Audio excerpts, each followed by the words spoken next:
TCS కంపెనీలో love jihadi. అక్కడ work చేస్తున్నటువంటి అమ్మాయిలు బీఫ్ తినాలని, హిజాబ్ ధరించాలని ఫోర్స్ చేస్తున్నారు అని తెలిసింది.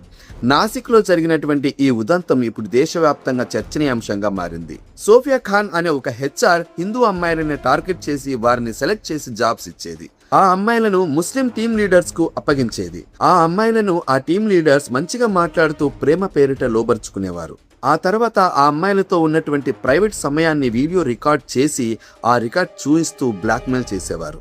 మీరు బీఫ్ తినాలని, హిజాబ్ ధరించాలని, రోజు ఖురాన్ చదవాలని ఫోర్స్ చేసేవారు. అలాగే వారి మతంలోకి కన్వర్ట్ కావాలని కూడా చెప్పేవారు. పెళ్లి కూడా చేసుకోవాలని ఫోర్స్ చేసేవారు. ఇలా ఎంతో మంది అమ్మాయిలు బలవగా ఒక అమ్మాయి మాత్రం ధైర్యంగా పోలీసులకు సమాచారం ఇచ్చింది. పోలీసులు చేసినటువంటి ఇన్వెస్టిగేషన్లో ఇదంతా కూడా బయటకు వచ్చింది.